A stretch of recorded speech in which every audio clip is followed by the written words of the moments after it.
നഷ്ടങ്ങൾ മാത്രമായി ജീവിതത്തിനകത്ത് ഒതുങ്ങിയ ആരെങ്കിലും ഈ ശബ്ദം കേൾക്കുന്നുണ്ടോ? വരുവിൻ, നമുക്ക് ദൈവത്തിൻ്റെ വെളിച്ചത്തിൽ നടക്കാം.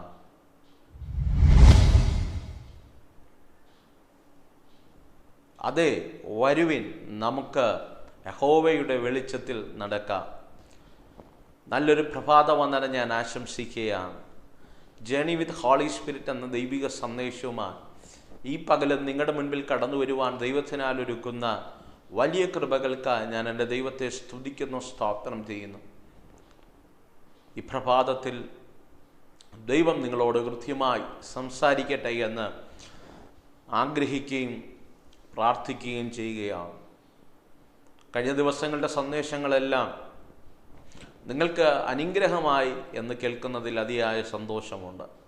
അനേക സാക്ഷ്യങ്ങൾ, അനേക കോളുകൾ ഞങ്ങളെ വിളിച്ചറിയിക്കുവാനും ഞങ്ങൾക്ക് പ്രാർത്ഥിക്കുവാനൊക്കെയും ദൈവം ഇടവരുത്തിയല്ലോ. ഈ പകലും ദൈവം നിങ്ങളോട് സംസാരിക്കട്ടെ. ദൈവാത്മാവിൻ്റെ ഹൃദയത്തിൽ തന്നൊരു ചെറിയ ചിന്ത ഈ പ്രഭാതത്തിൽ ഞാൻ നിങ്ങളോട് കൈമാറാൻ ആഗ്രഹിക്കുകയാണ്. പ്രിയരെ, യെശയ്യാവിൻ്റെ പ്രവചന പുസ്തകം 2-ാം അധ്യായം അതിൻ്റെ 5-ാമത്തെ വാക്യം ഇങ്ങനെ വായിക്കുന്നു: യാക്കോബ് ഗൃഹമേ, വരുവിൻ, നമുക്ക് യഹോവയുടെ വെളിച്ചത്തിൽ നടക്കാം. യെശയ്യാവിൻ്റെ ആഴമേറിയ പ്രവചനങ്ങൾ നിറഞ്ഞ ഒരധ്യായമാണ് 2-ാം അധ്യായം. അതിനകത്ത് യെശയ്യാവ് വിളിക്കുകയാണ്, ഹീസ് റീകോളിംഗ്, വീണ്ടും വിളിക്കുകയാണ്. എന്തിനു വേണ്ടി? ദൈവിക വെളിച്ചത്തിൽ നടക്കാം എന്നൊരാഹ്വാനവുമായി ഇസ്രായേൽ ജനത്തെ മുഴുവനും വിളിക്കുന്ന ഒരു വിളിയാണ് നമുക്ക് കാണാൻ കഴിയുന്നത്. നമ്മൾ വായിച്ച വചനം, it's a calling to Israelites. അത് ദൈവിക ജനത്തിനോട്, അല്ലെങ്കിൽ ഇസ്രായേൽ എന്ന് പറയുന്ന ജനതയോടുള്ള ദൈവിക കോളിംഗ് ആണ്. യാക്കോബിൻ ഗൃഹമേ, വരുവീൻ, നമുക്ക് യഹോവയുടെ വെളിച്ചത്തിൽ നടക്കാം. എന്ത് ആഴമേറിയ വാക്കുകളല്ലേ! ഈ പ്രഭാതത്തിലും ദൈവം നിങ്ങളെ വിളിക്കുകയാണ്. ഈ പ്രഭാതത്തിനകത്ത് വിവിധ രാജ്യങ്ങളിൽ നിന്നായിരിക്കാം ഈ സന്ദേശം കേൾക്കുന്നത്. മേ ബി വിവിധ ടൈം സോണുകളിലും വിവിധ മാധ്യമങ്ങളിലൂടെയൊക്കെ ആയിരിക്കാം ഈ സന്ദേശം നിങ്ങളുടെ അടുക്കൽ എത്തുന്നത്. പക്ഷേ ഏത് മാധ്യമങ്ങളിലൂടെ, ഏത് സാഹചര്യത്തിലിരുന്ന് ഈ സന്ദേശം കേട്ടാലും ഈ കാര്യം നിങ്ങൾ മറക്കരുത്. God is recalling you. നിന്നെ വീണ്ടും വിളിക്കുകയാണ്. എന്തിനു വേണ്ടി? ദൈവിക വെളിച്ചത്തിൽ നടക്കാൻ വേണ്ടി ഈ പ്രഭാതത്തിൽ ദൈവം വിളിക്കുകയാണ്. ദൈവത്തിൻ്റെ സന്നിധിയിൽ സറണ്ടർ ചെയ്യുന്ന ഒരു പകലായി മാറണം. പ്രിയരെ, നമ്മൾ ഒത്തിരി ഓടിയില്ലേ, ഒത്തിരി അധ്വാനിച്ചില്ലേ? ജീവിതത്തിനകത്ത് ദൈവമില്ലെങ്കിലും പലതുമൊക്കെ നേടാമെന്ന് പറഞ്ഞു പോയ ഒത്തിരി പേരുണ്ട്. ദൈവത്തെ സൈഡിൽ നിർത്തി എന്തൊക്കെ ആയിത്തീരാം എന്ന് പറഞ്ഞവരുണ്ട്. ജീവിതത്തിൻ്റെ മേഖലകൾക്കകത്ത് അവരുടെ ഇഷ്ടത്തിനും അവരുടെ സ്വപ്നത്തിനും വേണ്ടിയൊക്കെ ചലിച്ച് ഒരായുസ് മുഴുവനും തള്ളി നീക്കി ഒന്നുമാകാൻ കഴിയാതെ വെറും വട്ടപൂജ്യമായി ജീവിതം തീർന്നവർ ഉണ്ട്. അതിലൊരുപക്ഷെ ഒരാളായിരിക്കാം താങ്കൾ, ഒരുപക്ഷെ അതിലൊരു വ്യക്തിയായിരിക്കാം താങ്കൾ. ഞാൻ ഇങ്ങനെ പറയാം പ്രിയരെ, ഏത് ജീവിതത്തിൻ്റെ സാഹചര്യത്തിനകത്തും ദൈവത്തെ കൂടാതെ ഒരു മനുഷ്യനും ഒന്നുമാകാൻ കഴിയില്ല. പ്രത്യേകിച്ച് ദൈവവൈതലിനെ സംബന്ധിച്ചിടത്തോളം ഞാൻ എപ്പോഴും പറയുന്നൊരു കാര്യമുണ്ട്. ഒരു ദൈവവൈതലായി രക്ഷിക്കപ്പെട്ട് മാനസാന്തരപ്പെട്ട ദൈവാലയത്തിൽ കടന്നു വരുന്ന യഥാർത്ഥ ദൈവവൈതലാണെങ്കിൽ അവൻ നിൽക്കുന്നത് ലോകത്തിൻ്റെ സിസ്റ്റത്തിനകത്തല്ല, അവൻ നിൽക്കുന്നത് പൈശാചിക ലോകത്തിൻ്റെ സിസ്റ്റത്തിനകത്തല്ല, അവനായിരിക്കുന്നത് ദൈവരാജ്യത്തിനകത്താണ്. ദൈവരാജ്യത്തിൻ്റെ സിസ്റ്റത്തെ ഫോളോ ചെയ്യുന്നവനോ ഒരുവനാണെങ്കിൽ, അല്ലെങ്കിൽ ദൈവരാജ്യത്തിലേക്ക് പ്രവേശിച്ച ഒരുവനാണെങ്കിൽ ദൈവത്തെ കൂടാതെ അവൻ്റെ ജീവിതത്തിനകത്ത് ഒരു സക്സസ്സുകളും പ്രാപിച്ചെടുക്കാൻ കഴിയില്ല. സ്നേഹത്തോടെ ഞാൻ പറയട്ടെ പ്രിയരെ, ഒത്തിരി ജീവിതത്തിനകത്ത് വിജയിക്കാമെന്ന് കരുതി പലതും ചെയ്തില്ലേ? വിജയിക്കാൻ കഴിയുമെന്ന് ദൃഢനിശ്ചയത്തോടും കൂടെ, ഉറപ്പോടും കൂടെ കരുക്കൾ നീക്കിയ പലതും നമ്മുടെ മുൻപിൽ എല്ലാം തകർന്നു പോയില്ലേ? നമ്മൾ വളർത്തി വലുതാക്കിയ ദൈവത്തെക്കാളും പ്രയോറിറ്റി കൊടുത്ത്, ദൈവത്തെക്കാളും മുൻഗണന കൊടുത്ത് വളർത്തി വലുതാക്കിയ തലമുറകൾ പോലും നഷ്ടമായി പോയ ജീവിതത്തിൻ്റെ സാഹചര്യങ്ങളില്ലേ? ഈ പ്രഭാതത്തിൽ ഞാൻ ഇങ്ങനെ ഒരു ദൂത് കൈമാറാം. നഷ്ടങ്ങൾ പേറിയ ആരെങ്കിലും ഈ ശബ്ദം കേൾക്കുന്നുണ്ടോ? ദൈവദാസനെ, ഞാൻ ഒരിക്കലും വിചാരിച്ചില്ല എൻ്റെ ജീവിതത്തിൽ ഇങ്ങനെ ഒരു നഷ്ടം വരുമെന്ന്. ഞാൻ ഒരിക്കലും എൻ്റെ സ്വപ്നത്തിൽ, അതൊക്കെ നമ്മുടെ നമ്മൾ പറയുന്ന ഫ്രേസുകളാണ്. സ്വപ്നത്തിൽ പോലും ഞാൻ നിരൂപിച്ചില്ല എൻ്റെ ജീവിതം ഇങ്ങനെയായിത്തീരുമെന്ന്, എൻ്റെ ജീവിതത്തിനകത്ത് ഇങ്ങനൊരു നഷ്ടം വരുമെന്ന്, എൻ്റെ ഭാവി ഇങ്ങനെയായിത്തീരുമെന്ന്, എൻ്റെ മക്കൾ എൻ്റെ എന്നിൽ നിന്ന് നഷ്ടപ്പെട്ടു പോകുമെന്ന് ഒരിക്കലും ചിന്തിച്ചില്ല. കഴിഞ്ഞ ദിവസം ഒരു രാജ്യത്തു നിന്നൊരു മാതാവ് കീറനണിഞ്ഞ കണ്ണുമായി വിളിച്ചു പറയുകയാണ്, ദൈവദാസനെ, ഞാൻ നടത്തിക്കൊണ്ടിരുന്ന ബിസിനസ് എൻ്റെ കൂടെയുള്ളവർ എന്നെ ചതിച്ച് സ്വന്തമാക്കുമെന്ന് ഞാൻ സ്വപ്നത്തിൽ വിചാരിച്ചില്ല. ഈ പദങ്ങൾ എല്ലാം നഷ്ടങ്ങളുടെ പദങ്ങളാണ്. നഷ്ടങ്ങൾ ജീവിതത്തിനകത്ത്. പ്രിയരെ, ഇന്ന് പകൽക്കാലം നേടാമെന്ന് മാത്രം കരുതിയല്ല ജീവിതം, അത് സത്യമാണ്. പക്ഷെ എങ്കിലും ജീവിതത്തിനകത്ത് കടന്നു വന്ന പല നഷ്ടങ്ങളും ഒന്ന് റീവൈൻഡ് അടിച്ച്, ഒന്ന് റീതിങ്ക് ചെയ്ത്, ഒന്ന് ഈ പ്രഭാതത്തിൽ സന്ദേശം നിങ്ങൾ കേൾക്കുമ്പോൾ ഏത് രീതിയിലിരുന്ന് ഈ സന്ദേശം നിങ്ങൾ കേട്ടാലും നിങ്ങളൊന്ന് റീതിങ്ക് ചെയ്തേ, ഒരിക്കൽ കൂടെ നിങ്ങളൊന്ന് തിങ്ക് ചെയ്തേ. നിങ്ങളുടെ ജീവിതത്തിനകത്ത് വന്ന ഈ കഷ്ടങ്ങളുടെയൊക്കെ പിന്നിലെ കാരണമെന്ത്? ദൈവം നിന്റെ കൂടെ ഇല്ലാത്തതല്ലേ? ഒരുപക്ഷെ ദൈവത്തിൽ നിന്ന് നാം അകന്നുപോയതല്ലേ? പ്രഭാതത്തിൽ ദൈവം നിങ്ങളെ എൻകറേജ് ചെയ്യുക. നിന്റെ ജീവിതത്തിനകത്ത് വന്ന വേദനകൾ, നഷ്ടങ്ങൾ, പരാജയങ്ങൾ, നിന്ദകൾ, നീ പോലും അറിയാതെ ഒരു പാത്രം കുശവന്റെ കയ്യിലിരുന്ന് ഉടഞ്ഞു പോകുന്നത് പോലെ ജീവിതത്തിനകത്ത് വന്ന ഉടച്ചിലുകൾ, ഇതിനെല്ലാം കാരണം പലപ്പോഴും ദൈവത്തുനിന്ന് നാം അകന്നതല്ലേ? ദൈവത്തെ കൂടാതെ ജീവിതം ജീവിക്കാമെന്ന് തീരുമാനമെടുത്തതല്ലേ? ഏതൊക്കെ ഫ്രണ്ട്സിൻ്റെ വാക്കുകൾ, ഏതൊക്കെ കൂടപ്പിറപ്പിൻ്റെ വാക്കുകൾ, ഏതൊക്കെ വ്യക്തി ജീവിതങ്ങളുടെ വാക്കുകൾക്ക് യെസ് പറഞ്ഞു പോയതല്ലേ നമ്മുടെ ജീവിതത്തിനകത്ത് വെളിപ്പെട്ട ഏറ്റവും വലിയ പരാജയം? സ്നേഹിത, ഞാൻ നിങ്ങളെ ഈ പ്രഭാതത്തിൽ എൻകറേജ് ചെയ്യുക. എന്തിനു വേണ്ടി? ഈ നഷ്ടം ലാഭമാകണമോ? ഈ വേദന മാറണമോ? ഈ നിന്ദ മാറണമോ? പക്ഷേ എൻ്റെ ജീവിതം ഇങ്ങനെയൊക്കെ ആയി, ഇനി എനിക്ക് ഒരിക്കലും ഇത് കരകയറാൻ കഴിയില്ല, ആരാലും എൻ്റെ ഈ വിഷയത്തെ പരിഹരിക്കാൻ കഴിയില്ല, സ്വപ്നത്തിൽ എനിക്കൊരു ജീവിതം ഇനി ഉണ്ടാകാൻ സാധ്യതയില്ല എന്നൊക്കെ പറയുന്ന വ്യക്തിയാണോ താങ്കൾ? പ്രഭാതത്തിൽ ഞാൻ നിങ്ങളെ എൻകറേജ് ചെയ്യുക. സ്നേഹിത, കയറി വാ, ദൈവിക പദ്ധതിക്കകത്ത് കയറി വാ, ദൈവിക നീതിക്കകത്ത് കയറി വാ, ദൈവിക തേജസ്സിനകത്ത് കയറി വാ.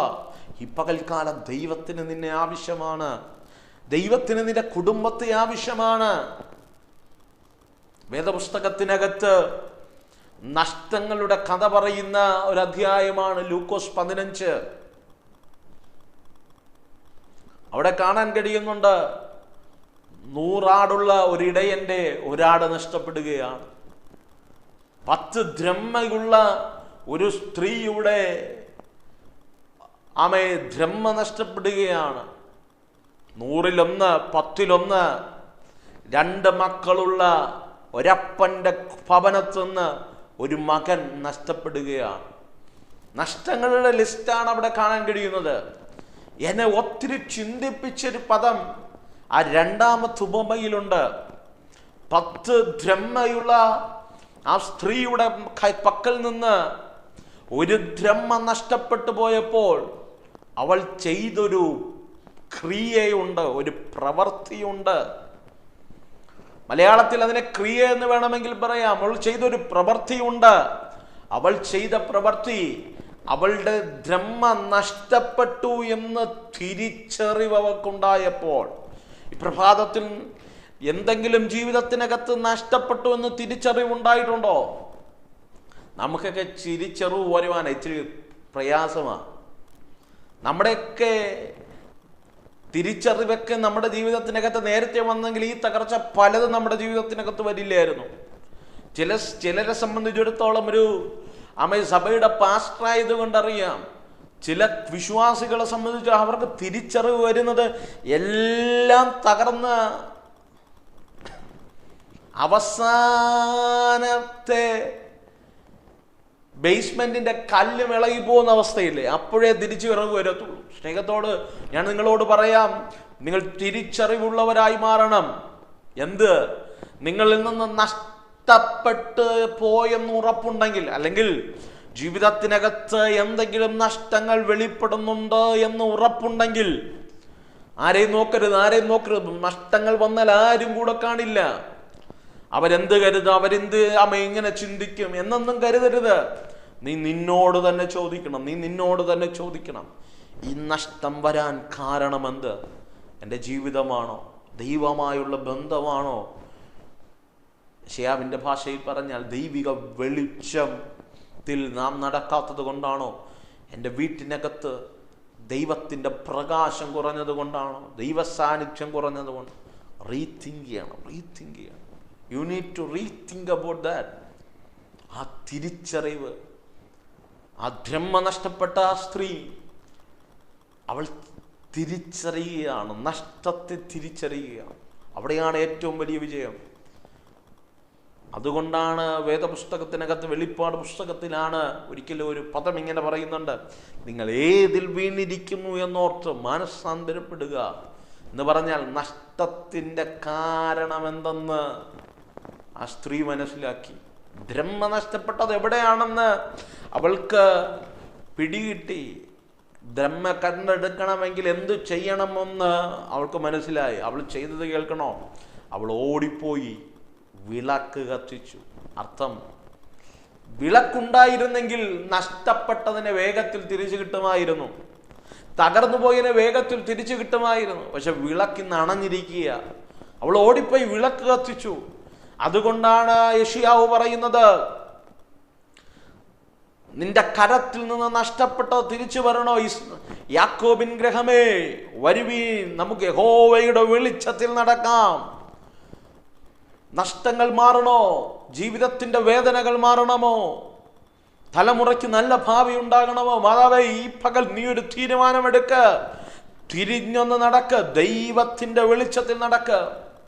സ്വന്തം ബുദ്ധിയിൽ അമ്മ ചിന്തിച്ചിട്ടൊന്നും നടന്നില്ലല്ലോ, സ്വന്തം വിവേകത്തിൽ അമ്മ ഊന്നിയിട്ടൊന്നും കിട്ടിയില്ലല്ലോ.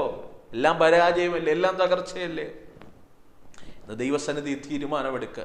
ഞാൻ വെളിച്ചത്തിൽ നടക്കാൻ പോവാ, എൻ്റെ കുടുംബം വെളിച്ചത്തിൽ നടക്കാൻ പോവാ, എൻ്റെ തലമുറകൾ വെളിച്ചത്തിൽ നടക്കാൻ പോവാ. ആ തീരുമാനത്തിൻ്റെ മേലാ ദൈവിക പ്രവൃത്തി വെളിപ്പെടുന്നത്. ആ തീരുമാനത്തിൻ്റെ മേലാ ദൈവിക നീതി വെളിപ്പെടുന്നത്.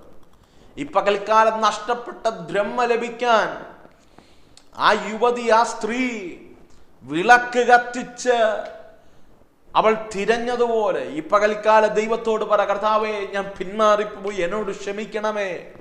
എൻ്റെ ജീവിതത്തിൽ വേദന വന്നു, എന്നോട് ക്ഷമിക്കണമേ. ഞാൻ മടങ്ങി വരാൻ തയ്യാറാണ്. എനിക്ക് അങ്ങയുടെ വെളിച്ചത്തിലൊന്ന് നടക്കണം, അങ്ങയുടെ കൂടെ എനിക്കൊന്ന് സഞ്ചരിക്കണം. ആരും സഞ്ചരിച്ചിട്ടില്ലാത്ത മേഖലകളിലൂടെ എനിക്ക് അങ്ങയുടെ കരം പിടിച്ച് ഈ തലമുറയിൽ സഞ്ചരിക്കണം. അവരുടെ ജീവിതത്തിലും വെളിപ്പെട്ടിട്ടില്ലാത്ത ആഴമേറിയ ദൈവിക പ്രസാദം എൻ്റെ മേൽ വെളിപ്പെടണം. ആ ഒരു തീരുമാനം നിന്റെ ജീവിതത്തിൽ എടുക്കാൻ കഴിയുമോ? പകൽക്കാലം നഷ്ടങ്ങളുടെ നടുവിൽ നിന്റെ ജീവിതത്തിനകത്ത് ലാഭത്തെ കൊണ്ടുവരാൻ കഴിയും. എങ്ങനെ ലാഭം വെളിപ്പെടും? വരുവീൻ, യഹോവയുടെ വെളിച്ചത്തിൽ നടക്കാം. പകൽക്കാലം ദൈവത്തോടൊരു തീരുമാനമെടുക്കും. കർത്താവേ, ഞാൻ നിന്റെ വെളിച്ചത്തിൽ നടക്കാൻ തയ്യാറാണ്. ഈ നിമിഷം ഞാൻ നിങ്ങൾക്ക് വേണ്ടി പ്രാർത്ഥിക്കാൻ പോകും. ദൈവദാസനെ, ഒരു വാക്കെനിക്ക് വേണ്ടി പ്രാർത്ഥിക്കണമെന്ന് ആഗ്രഹമുള്ളൂ. എന്നോടുകൂടെ ചേർന്ന് പ്രാർത്ഥിച്ചു. സ്വർഗീയ നല്ല കർത്താവേ, ഞാൻ ഈ ജനത്തിന് വേണ്ടി പ്രാർത്ഥിക്കുക. യെശയ്യാവ് പറഞ്ഞതുപോലെ, യാക്കോബിൻ ഗൃഹമേ വരുവീൻ, നമുക്ക് യഹോവയുടെ വെളിച്ചത്തിൽ നടക്കാം. ഈ പകൽക്കാലം ഈ ജനം അവരെടുത്ത തീരുമാനത്തിൻ്റെ നടുവിൽ അവരുടെ വെളിച്ചത്തിൽ നടക്കുന്നവരായി മാറട്ടെ.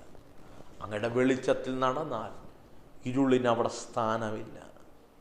ഇരുള് വെളിച്ചം വരുമ്പോൾ ഓടിമാറുന്നത് പോലെ ഈ പകൽക്കാലം ചില കൂടാരങ്ങൾക്കകത്തുള്ള ഇരുളുകൾ ഓടിമാറട്ടെ. വലിയ ദൈവിക പ്രസൻസ് വെളിപ്പെടട്ടെ, വലിയ ദൈവിക നീതി വെളിപ്പെടട്ടെ. ഈ നിമിഷം ഞാൻ ഈ ജനത്തെ അങ്ങനെ ബ്ലസ് ചെയ്യുക. അർഹതയില്ലാത്ത ദൈവിക പ്രസൻസ് അവരുടെ ജീവിതത്തിൽ വെളിപ്പെടട്ടെ. അനേക സാക്ഷ്യങ്ങൾ വെളിപ്പെടട്ടെ. അനേക ദൈവിക മഹത്വം ആ കൂടാരങ്ങൾക്കകത്ത് വെളിപ്പെടും. ഈ ജനത്തെ ഞാൻ അങ്ങനെ ബ്ലസ് ചെയ്യുകയാണപ്പാ. നീ അങ്ങ് ബ്ലസ് ചെയ്യും, യേശുവിൻ നാമത്തിൽ. ആമേൻ, ആമേൻ. അതേ പ്രിയരെ, വരുവീൻ, നമുക്ക് യഹോവയുടെ വെളിച്ചത്തിൽ നടക്കാം. ഈ പകൽ ഈ സന്ദേശം അനുഗ്രഹമായി ഈ സന്ദേശം മറ്റുള്ളവർക്ക് ഷെയർ ചെയ്ത് കൊടുക്കുക. ഈ പകൽക്കാലം നിങ്ങൾക്ക് വേണ്ടി ഒരു വാക്ക് പ്രാർത്ഥിക്കണമെന്ന് ആഗ്രഹമുണ്ടെങ്കിൽ ഞങ്ങളുടെ സ്ക്രീനിൽ കാണുന്ന നമ്പറിൽ കോൺടാക്റ്റ് ചെയ്യുക. വിളിച്ചിട്ട് ലഭിച്ചില്ല എങ്കിൽ നിങ്ങൾ വാട്സപ്പിൽ ടെക്സ്റ്റ് ചെയ്യുക. ഞങ്ങൾ ഉറപ്പായും നിങ്ങൾക്ക് വേണ്ടി പ്രാർത്ഥിക്കും. എല്ലാ പ്രഭാതത്തിലും ഇതുപോലെയുള്ള സന്ദേശം നിങ്ങൾക്ക് ലഭിക്കണമെങ്കിൽ ഞങ്ങളുടെ ചാനൽ ഫോളോ ചെയ്യുക, സബ്സ്ക്രൈബ് ചെയ്യുക. പകൽക്കാലം ദൈവം നിങ്ങളോട് കൃത്യമായി ഇടപെടട്ടെ. ഈ പകൽക്കാലം let us start our journey with Holy Spirit. പരിശുദ്ധാത്മാവിൻ്റെ കൂടെ ഒരു യാത്ര തിരിക്കാമോ? God bless you. Amen. Amen.